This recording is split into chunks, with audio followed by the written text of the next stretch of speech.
प्रिय छात्रों, आज हम प्रैक्टिस सेट 3 सामाजिक विज्ञान बहुविकल्पीय प्रश्नों का है।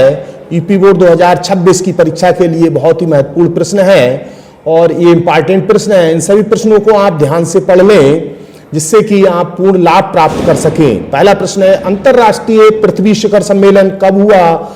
तो 1922 रियो डी जेनेरी नगर में। अगला है, कपास की खेती के लिए सबसे उत्तम मिट्टी कौन सी है? तो ये काली मिट्टी कपास के लिए सबसे उत्तम मानी जाती है। अगला है, सीढ़ी नुमा या सोपानी खेती कहाँ की जाती है? ये ढाल वाली भूमि पर खेती की जाती है, जैसे उत्तराखंड पहाड़ी क्षेत्र है, यहाँ पर ऐसी इस तरह के खेत होते हैं, सीढ़ी नुमा क्यारी बनाई जाती हैं, जैसे सीढ़ी होती है उसी आकार में क्यारी बनाई जाती है। अगला है, भारतीय राष्ट्रीय कांग्रेस की स्थापना कहाँ किसने की? तो 1885 को मुंबई में A.O. ह्यूम ने की थी। अगला, चौरी चौरा कांड किस वर्ष हुआ?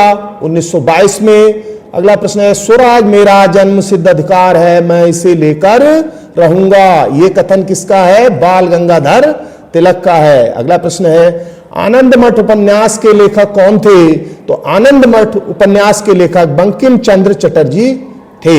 अगला प्रश्न है, बारदौली सत्याग्रह का नेतृत्व किसने किया? सरदार वल्लभ भाई पटेल ने इसका नेतृत्व किया। अगला प्रश्न है, सन 1944 में ब्रेटन वुड्स सम्मेलन कहां आयोजित किया गया था? तो संयुक्त राज्य अमेरिका में। यही अंतरराष्ट्रीय मृदा कोष की स्थापना की गई। अगला प्रश्न इसका है, आर्थिक महामंदी का प्रारंभ किस वर्ष हुआ? तो आर्थिक महामंदी का प्रारंभ 1929। इसका बुरा प्रभाव किस पर पड़ा था? कृषि पर इसका बहुत ही बुरा प्रभाव पड़ा था। अगला 11वां क्वेश्चन है, ब्रिटेन में कार्न लॉ कानून समाप्त करने का क्या कारण था? उद्योगपतियों एवं शहरी लोगों का विरोध। वहां के उद्योगपतियों और शहरी लोगों ने इसका विरोध किया था तो कानून को वापस करना पड़ा था। अगला प्रश्न था, वर्नाक्यूलर प्रेस एक्ट कब लागू हुआ? 1878 ईस्वी में। अगला प्रश्न, पुस्तक गुलामगिरी किसकी रचना? तो या ऐसे भी आ सकता है, गुलामगिरी के लेखक कौन थे? तो ज्योतिबा फुले।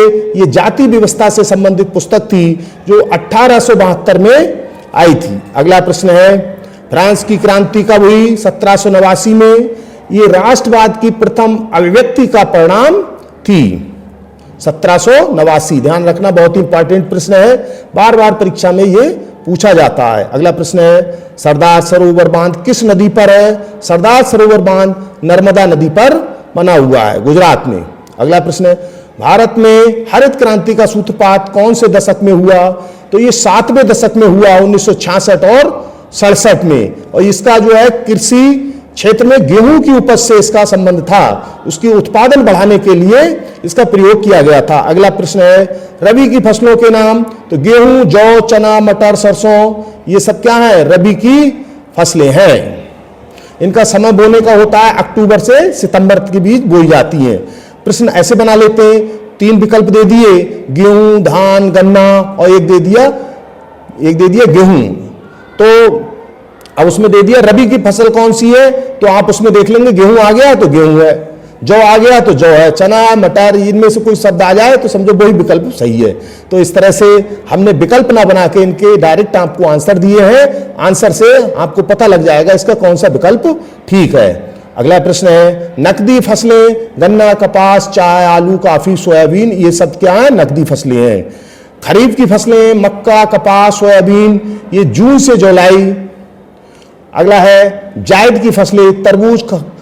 तरबूज, ककड़ी, खीरा, मार्च से जून तक, मतलब बुवाई का समय मार्च और जून तक ये फसलें चलती हैं, जो पालेजी फसलें इन्हें बोला जाता है।